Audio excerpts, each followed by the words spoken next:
It's a real honor and pleasure to host Sonam Wangchuk today. Sonam, if you can switch on your camera.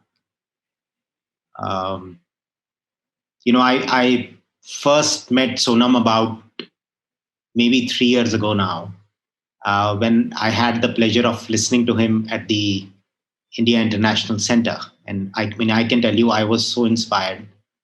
I've been in institution building for the last 15 years of my life, but when people ask me to name the one or two people who have inspired me, then Sonam is right at the top.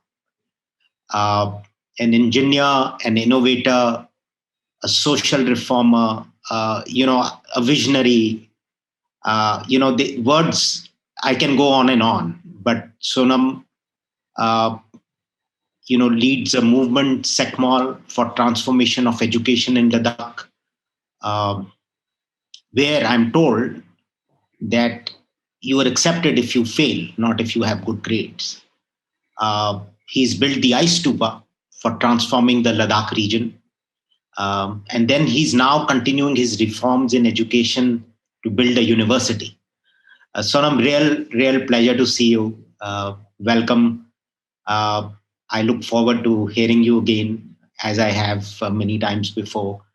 Thank you so much. I know we got you out from some hard work that we are doing in the interiors of Ladakh. Sonam does spend a lot of his time in the mountains, really working with glaciers, working with people, and really deeply impacting that landscape. Sonam, welcome again, and over to you. I think the audience is waiting to hear you.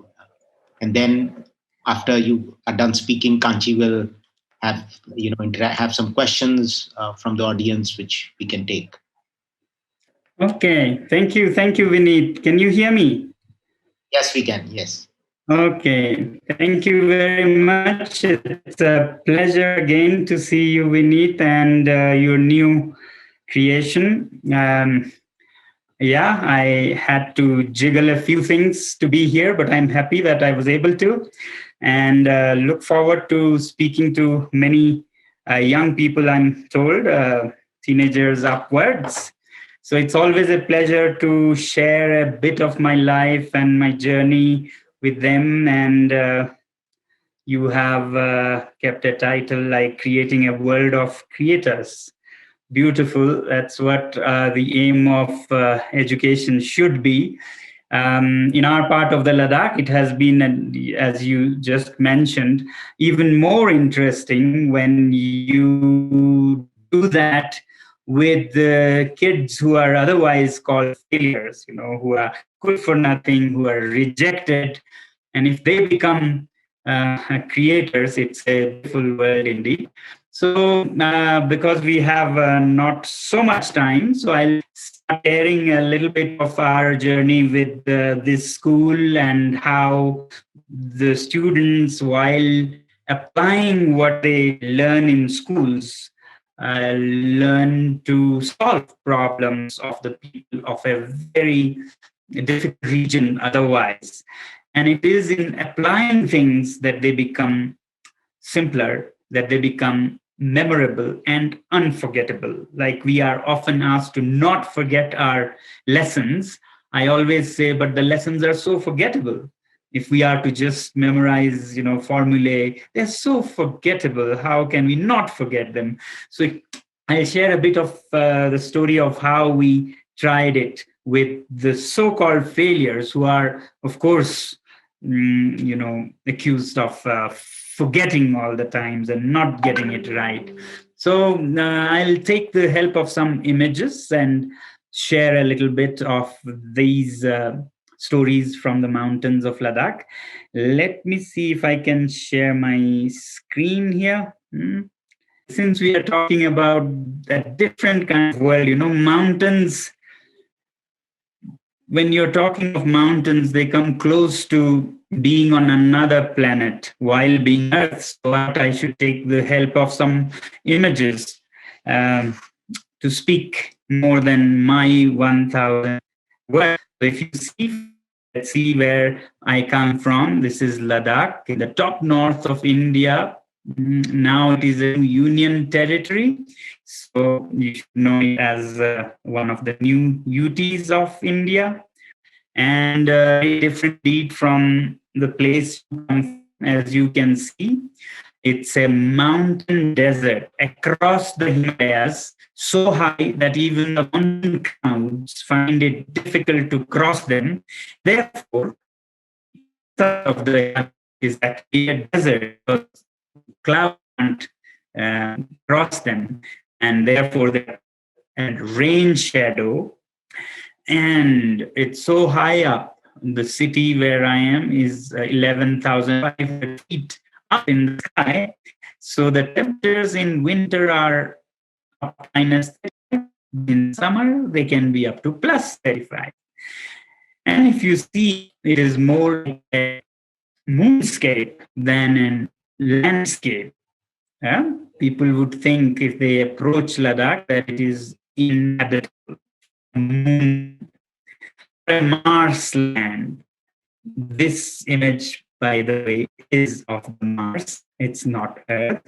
Just to tickle you and to give you an idea of how different Ladakh is and how much closer it is to the Mars than to Mumbai or Delhi. This is Ladakh. You can see how similar to that landscape or Marscape it is. What is different here, if you look carefully, is the green patches, which is what our ancestors did to this otherwise inhabitable place.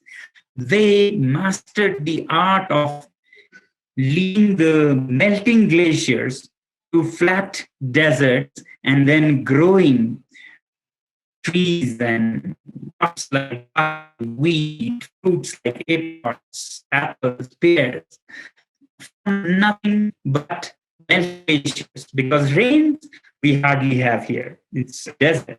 Sonam, your voice is breaking a bit. Your voice is breaking a bit. Maybe you can switch off your video and then it will be clear. No, wait. Yeah, you can switch off my video. Trying the position of the transmitter. Yeah? Just 1 minute.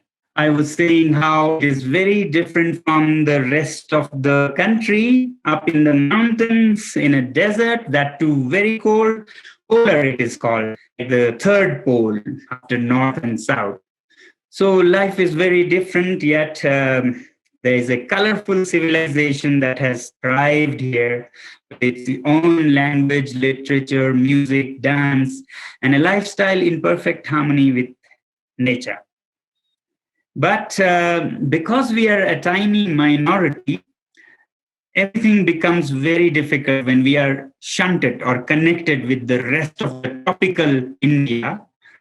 Education, for example, stops making sense when you just take the same books and same lessons from tropical hot Delhi or Mumbai to 11,500 feet. So they become so irrelevant that children fail in their thousands in Ladakh. So when I was doing my engineering, I came face to face with this situation. I saw that my fellow Ladakhi students were failing en masse. Thousands would fail every year.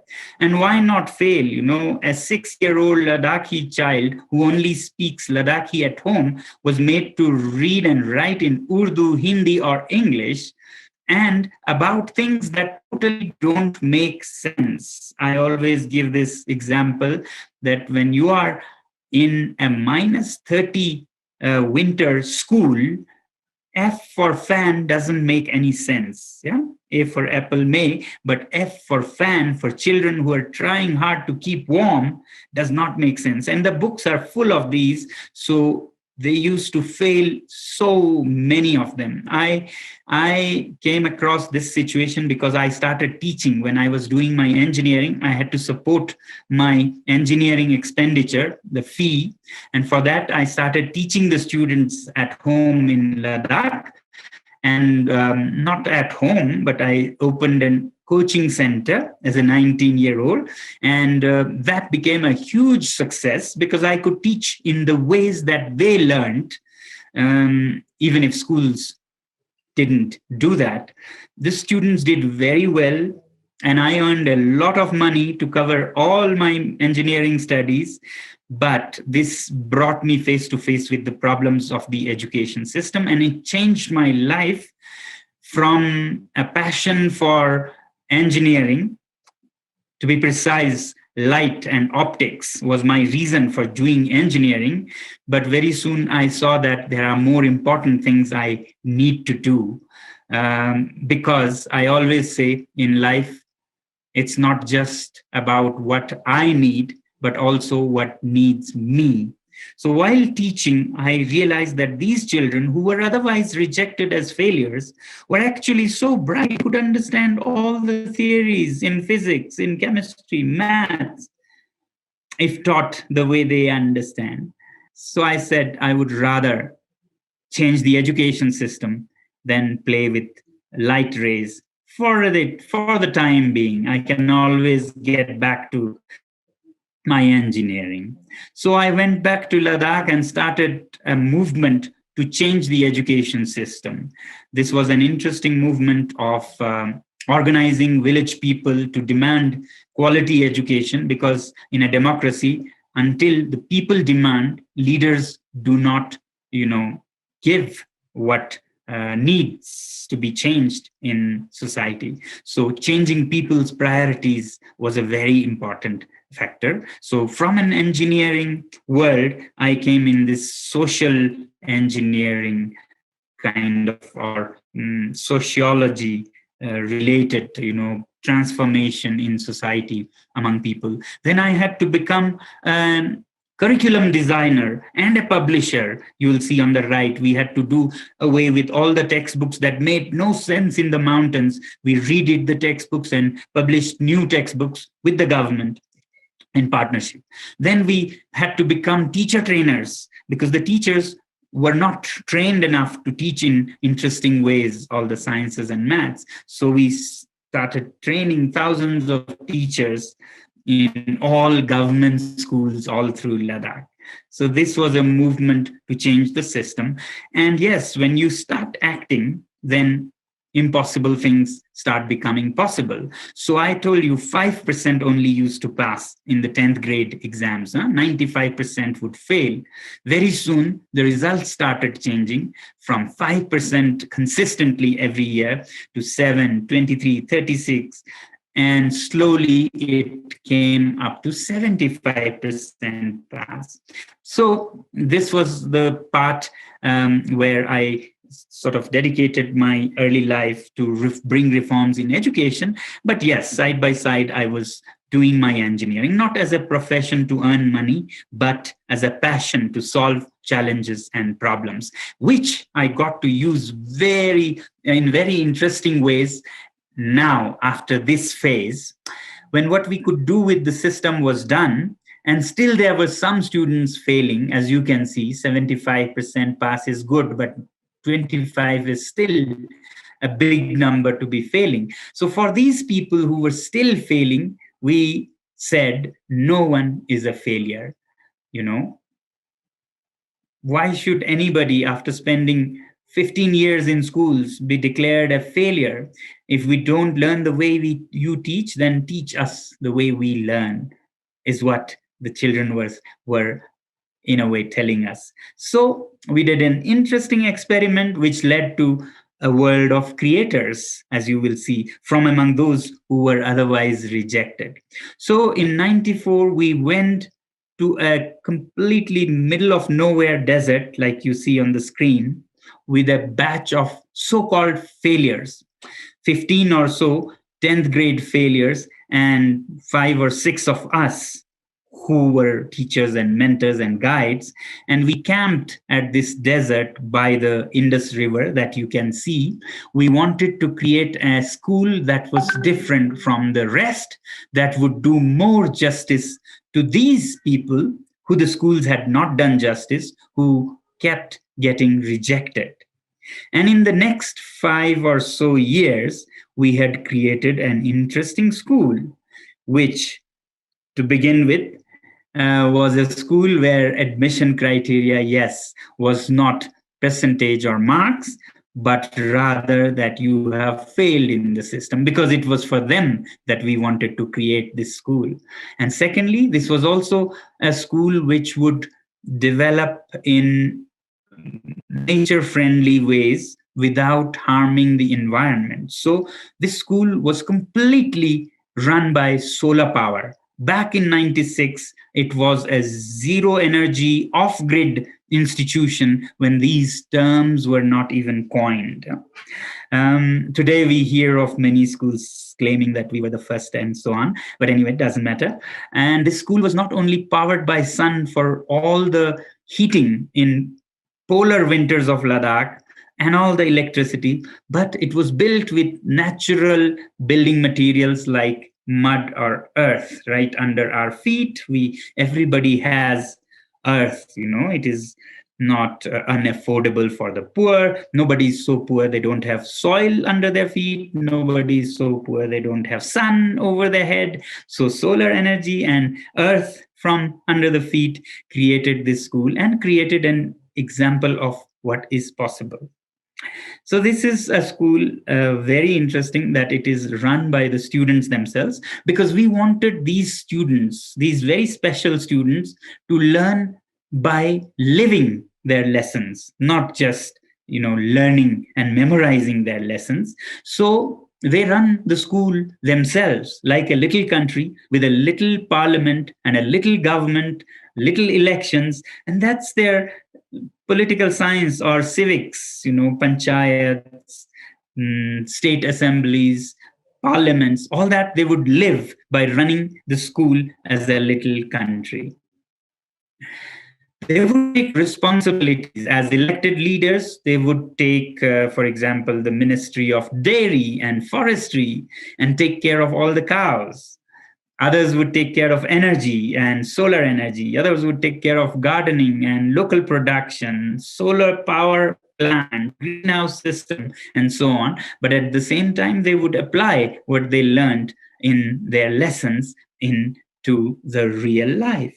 And you can see they would get into applying solar and energy lessons from their school or beyond, to whether it is cooking, whether it is growing vegetables in winter, natural lighting, solar electricity, water heating, water pumping, and even solar cow sheds, so that the cows also stay in warm sheds in Ladakhi winters, not just people.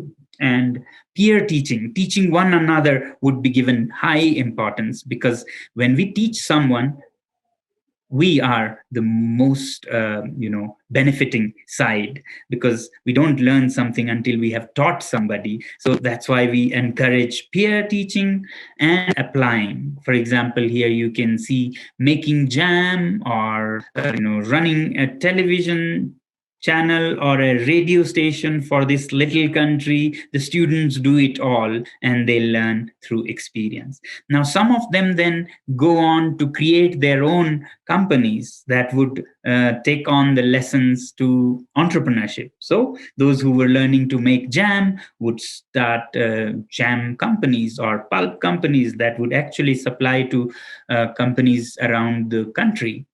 Others would run travel companies. Like you can see, a very famous women's travel company came up, which is globally famous today. Others would add value to the products from their own region, like yak cheese. So young people who were otherwise rejects start creating their own startups and apply what they learn at school and in life. Similarly, companies come up, started by the students, who start building solar buildings like the school that they grew up at, for people outside who, of course, want these technologies in a cold place like Ladakh. So construction companies that deliver on call, design and build solar buildings And it's very simple. How they learn is at the school where they see the application of their physics classes or chapters from 8th or ninth grade. For example, heat.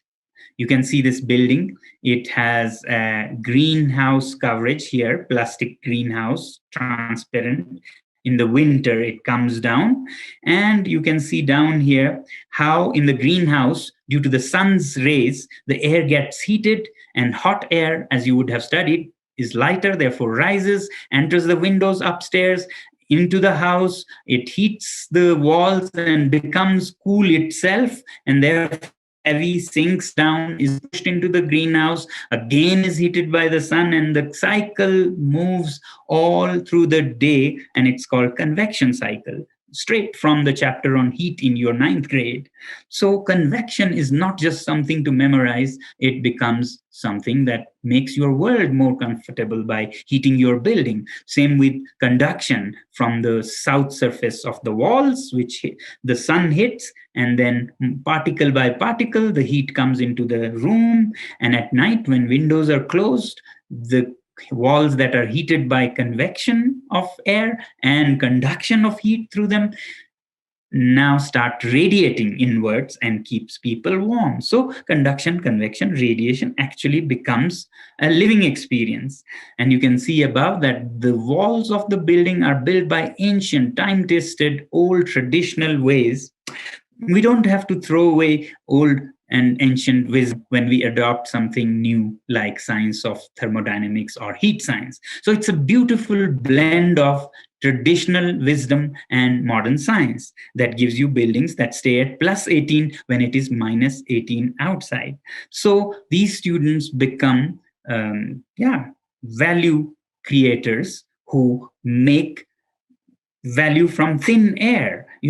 All you have to do to get to use this solar energy is orient your buildings to the south, and it doesn't cost any more money to orient to the south, and little fiddling with the design, and for the same cost of a building you get a building that doesn't need any heating in cold polar winters of Ladakh. So these are techniques of heating in cold Ladakhi winters, and you would understand why. Just as you would need to cool buildings in hot summers of Delhi or Mumbai, in Ladakh it's the direct inverse, and our headache is to heat up, warm up buildings or make ourselves comfortable in winters. But what we discovered is that it's not just through techniques of heating, definitely not through gadgets and machines, but even solar energy alone is not enough to make your winters colorful. So you need something more, especially when you want to make your life more interesting for young people. So and it is very out of box. You would only think of normally, for a cold place like Ladakh, you would think of how to heat in winters to become more comfortable. And sure enough, people concentrate on that. Others leave Ladakh when it is winter. They go to Goa and other places. And some 15 years ago, we said, why not make the winters more colorful and fun? Even if they are cold, they can be very attractive and interesting. So we said, how about winter sports that can make our lives more interesting? And talking of winter sports, I hope the images work here, because these are sports that many of you may never have seen anywhere. So we started thinking of ice sports. Ice hockey, for example, is a very interesting sport that is played all over the cold countries of the world. But in Delhi and Mumbai, of course, you wouldn't know. So we thought that rather than only using technology and money to heat buildings, how about using sports? This is ice hockey. Ice hockey is a very interesting sport in Ladakh. It's the national sport of Ladakh, you can say. Everywhere people are playing ice hockey, and young people look up to winters. Even if it is cold, they don't mind because they get to play. So it's also these things that makes a problem solved, not just heating and insulation and kilowatts alone. Life is much more than all these things. But we saw some problem back 15 years ago, that this sport was only for men. There were no women. Women had no place in this. And very soon we discovered that that was because the game was played on frozen ponds and reservoirs, large reservoirs, which are often not conveniently located in the city. So girls found it inconvenient to travel and be back home in the evenings, so they wouldn't even play. Once again, at our school, we started working to see if we can create an ice hockey rink without a pond or reservoir. Till then, people thought they could only be done on reservoirs and ponds. So we said, why not make an ice rink on plain flat ground? And sure enough, we created an ice hockey rink at our school right outside the girls' hostel, using a little bit of science of reflection of sun rays using lime and other colors and some shading. And what we got was perhaps India's largest open air ice rink right outside the girls' hostel. And the girls could only jump out from their rooms or bedrooms on the ice, and they started playing. And they started playing in the school, then inter-school. We helped other schools to develop this game, and then interstate. And finally, within few years, they started representing India as India's national women's ice hockey team in different countries of the world. These are these students who came a few years back as failures, but then they become, national champions for the country. So science and innovation can do amazing things to give opportunities to otherwise, suppressed genders, and to make winters, above all, more colorful and more fun. Now, talking of ice, a little bit of ice, Stupa. I won't take you too far because I think we lost a bit of time in this problem. So ice stupas, there's a lot of material on the internet, so you can log on and see more. Just suffice to say that as natural glaciers are melting away, we are having to make man-made glaciers for our early spring water crisis. So as natural glaciers are melting away, there is a crisis in spring, in May and April, when farmers really need the most water. But other than that, in July, August, there's a lot of water as big glaciers melt, the natural ones. And then that flow remains till winter. In November, December, January, when nobody farms, there's still water flowing in the streams. So we said, why not freeze it in winter and keep it till late spring? And to keep it till late spring, you have to use geometry, again, from your middle school geometry, using shapes that have low surface area for the given volume. You would know that spheres, hemispheres, and cones have low surface area. Therefore, the sun cannot melt it early in March, which is what most flat ice on the ground melts and is not available in April or May. So we started making these conical ice cones, pyramids, by just using gravity to bring water down, and gravity will power it so that there is a fountain splashing water in -20 air. I don't have much time. You can watch other videos. And naturally, it takes shape on, and the shape, as I said, doesn't let it melt early. And this stupa that you are seeing was 6 stories tall, the first prototype, and contained 1 million liters of water, 10 lakh liters of water. And it would slowly melt into May and June. you can see the end of an ice stupa as it melts away. But as it melts away, its water is collected. In the winter, it is made, and in spring, it melts, and the water is collected in tanks. Then it can be drip irrigated to plants on a desert where there are no plants otherwise. Here you can see in this village, 5,000 trees were planted by the villagers on a desert that has seen no greenery ever. And thanks to this ice stupa, keeping it alive in April and May, because after July there is natural stream water, so it makes it possible to green the deserts. Now it is becoming like a movement with village after village making their own ice stupas, and competitions with prizes in Ladakh and outside in Switzerland and other European countries. People are making ice stupas. The one on the left is half the height of the Qutub Minar and contains 70 lakh liters of water. And this innovation got us the Rolex Award a few years ago. But we don't really take pride in these solutions. So there is a big but, and I will not go into that big but. I'll come back to this big but in the very end in few minutes. I'll open it for question answers right at present, because we have spoken for a long time now. So over to you for any questions and answers, really. She will go ahead and moderate this. Sonam, thank you. Thank you for sharing those amazing things that you and your students are doing and the challenges which we would have never imagined that you faced. I have with me a set of super bright students from across the country who've been waiting very eagerly to ask you questions. So I'm going to ask them to, come on screen and then ask their questions themselves. Aryan, would you like to go ahead?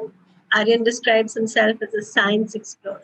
Good evening, sir. So my question to you is, India's bigger challenge is to provide quality education in the remote rural areas of the country. So can the model of SECMOL help like providing a solution? And if so, how can we implement it? Okay. First of all, I think India's challenge is not just providing education in the remote rural, but in the urban, lower income and in the villages around the country. Our government school system is really sad for one reason. Even the private ones are sad for another reason of not making it experiential and practical. But in most parts of the country, it's just books and hardly anything else than a classroom and a book. So I think it is for most of the country.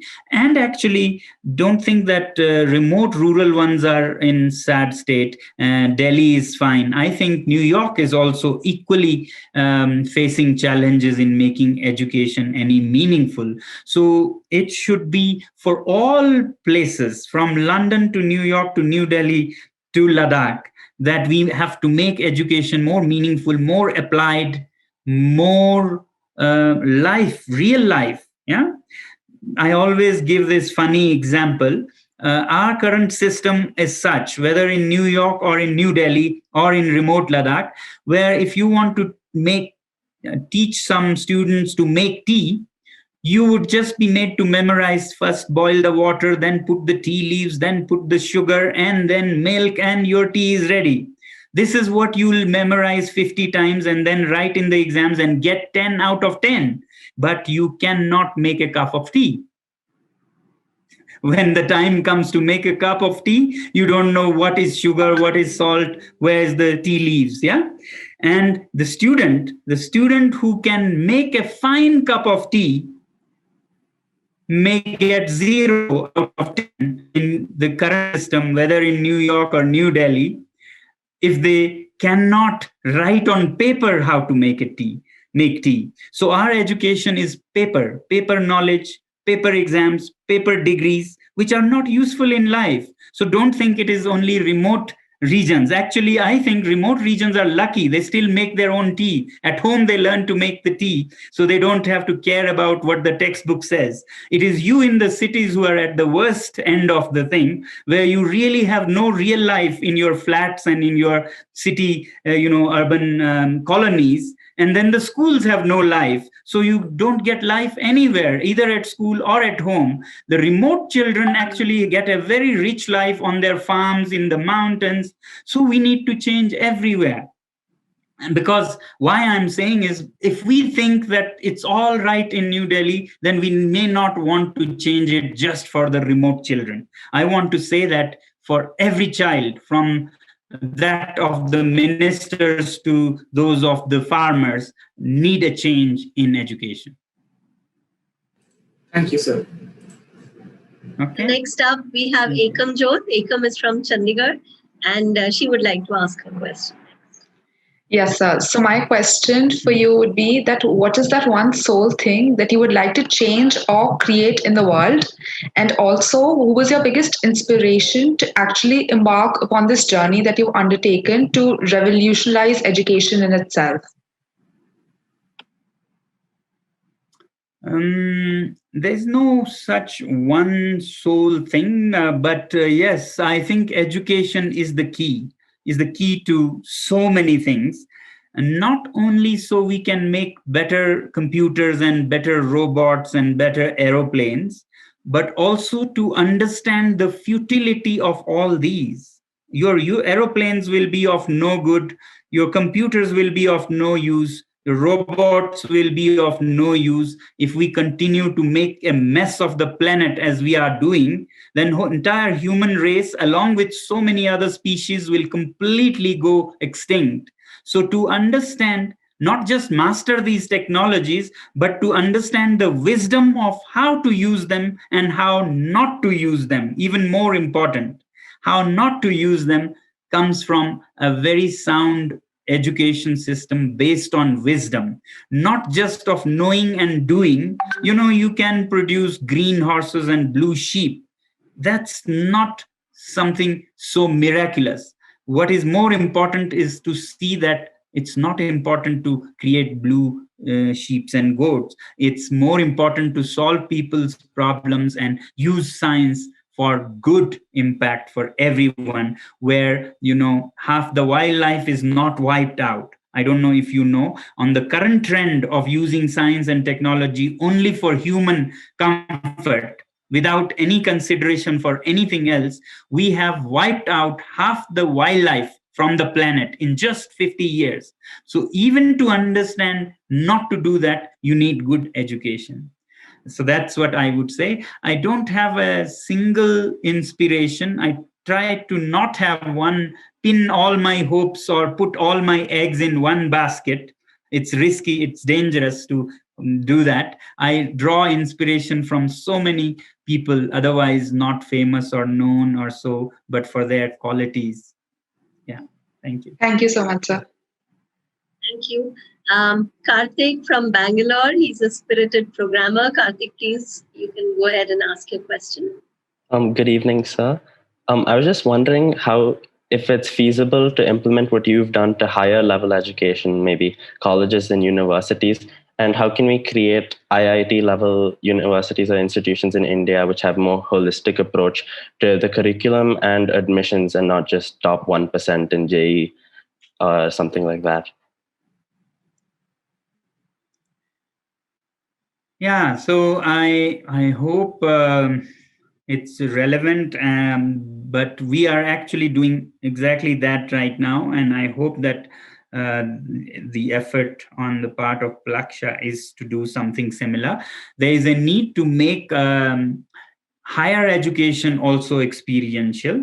So from after the school, we are now working on making an alternative university where young people in their 20s, can do even more bigger magic when they can apply what they learn to solve problems. So here we at this alternative university called Himalayan Institute of Alternatives. For example, if we have tourism course, then the students get to participate in setting up homestays or hotels and make them run, and the income from that actually pays their fees, and they don't have to pay any money, yeah, because their effort and their creativity can pay for that. For example, students learning solar energy, they can design and create buildings, and that they can learn on the job, and that creates value for the university, so you don't have to charge them money. So when you don't have to charge them money, then it makes it more democratic, not just for 1%, but so many others can. And why only 1% right now get into things like engineering and so on is not because engineering is tough. I feel that it is because we have a warped mentality that where out of 100 only 5 become engineers in a normal healthy society. For example, here we have a society where 100% wants to become engineer. Then it becomes something only top 5% can get to do. So we need to change that warped mentality to respect everything else. It should be so respectful to become a carpenter, to become a gardener, to become a dress designer and so on. If people were equal and did not have this caste system on jobs and professions also, then everybody would go in where they fit best, and only 5 would be left for engineering. So then it won't be for top 1%, it would be for those who want to become engineers. So what? Engineering is engineering, just like carpentry, just like forestry or agriculture. A farmer and an engineer should have the same status. That's when there won't be an artificial crowd at the gates of engineering colleges. So it has to do with that also. Thank you, sir. Sonam, I know it's been a long session, but there are just a couple of more students who've been waiting. So I'll quickly call Soumya. Okay. Soumya, go ahead and ask your question. Good evening, sir. So, as we all know that failure is the first step of success, and at one point of life, we all have to face it. So, was there a point in your life when you felt as giving up? And if yes, what motivated you to start once again? Oh, well, yeah, that's how it started. As a little child, I had a very, very tough childhood because I didn't go to school till 9 years of age, and suddenly I was sent in schools where they spoke in English and Hindi. I didn't speak a word of, so it was really rough for me. That was a time when I wanted to give up on life itself. I used to think of suicide a lot, and then somehow I thought I don't want to live anymore, but maybe I should stop living for myself and start living to do something for others like myself, so that it would be a better world for not just me, but for others also. And that changed a lot of things for me. Ever since then, I've taken life smiling, because I thought that I wouldn't have even lived. So if I'm living, then let me take things, whatever ups or downs that come.